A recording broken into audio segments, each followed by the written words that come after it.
गौतम बुद्ध को ज्ञान कैसे प्राप्त हुआ और कैसे महात्मा बुद्ध ने सांसारिक मोह माया को त्याग कर संन्यास जीवन अपना लिया।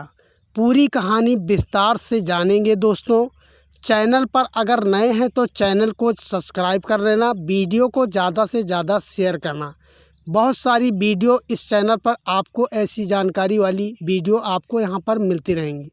तो दोस्तों, राजा शुद्धोधन के घर पर एक पुत्र का जन्म होता है। उसका नाम रखा जाता है गौतम।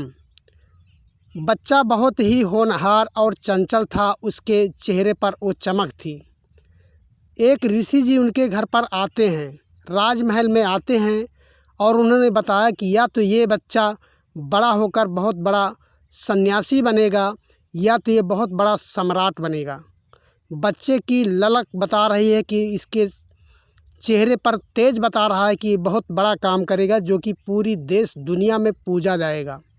इतना कहकर वो ऋषि जी चले जाते हैं। अब राजकुमार की देखरेख में विश्वामित्र को सौंप दिया जाता है। विश्वामित्र के आश्रम में रहकर गौतम जो है पढ़ाई करते हैं और धीरे धीरे बड़े होने लगते हैं। उन पर इतना पहरा था कि कहीं किसी से बोल नहीं सकते थे, बाहर के आदमियों से मिल नहीं सकते थे, क्योंकि राजा को हमेशा ये डर सताता रहता था कि कहीं सांसारिक मोह माया में पड़ जाएंगे तो राजकुमार यहाँ से निकल जाएगा। तो इसलिए उन पर पाबंदियाँ बहुत लगाई गई थी। लेकिन महात्मा बुद्ध के दिमाग में कुछ और ही चल रहा था। वो बचपन से ही सोचते रहते कि संसार में किस तरीके से लोग जीवों की हत्या कर रहे हैं, एक दूसरे का शोषण कर रहे हैं, तमाम प्रकार से देवी देवताओं की पूजा की जा रही है, लेकिन ज्ञान की प्राप्ति उनको नहीं हो रही। भगवान बुद्ध बार बार घर छोड़कर भागने की कोशिश करते, लेकिन तमाम पहरे होने के वजह से वो घर से भाग नहीं पाते थे। राजमहल इतना बड़ा था, इतने पहरेदार थे कि वो घर से भाग नहीं पाते थे। अंत में उन्होंने एक दिन फैसला किया कि हम घर छोड़कर जाएंगे।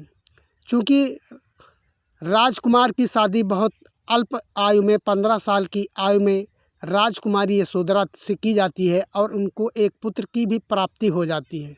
लेकिन गौतम बुद्ध का मन सांसारिक पारिवारिक मोह माया से बिल्कुल भंग हो रहा था। वो अलग ही ज्ञान पाना चाहते थे। वो इन चीज़ों से बिल्कुल दूर रहना चाहते थे और एकांत जीवन व्यतीत करना चाहते थे। इसी को लेकर वो तमाम ऋषियों मुनियों के संपर्क में गए, दिन रात पूजा पाठ की, तपस्या की और ज्ञान की खोज करते रहे, लेकिन उनको ज्ञान की प्राप्ति नहीं हुआ। कई कई दिनों तक भूखे प्यासे रहकर उन्होंने उपासना की। अंत में वो 21 दिन लगातार बिना अन्न के भूखे रहे और इसके बाद में वो जो है घूमते हुए एक नदी के समीप पहुंचते हैं। नदी का नाम था निरंजनी नदी। जब वो नदी पार करने लगते हैं तो उनको चक्कर आ जाता है, मूर्छा आ जाती है, और वो बाहर निकलकर वहीं पे एक पीपल का पेड़ होता है, वहीं पर बैठ जाते हैं और दिन रात साधना करने लगते हैं। दिन रात साधना करते करते भगवान बुद्ध को ज्ञान की प्राप्ति होती है। तो दोस्तों, ये कहानी आप सभी लोगों को कैसी लगी कमेंट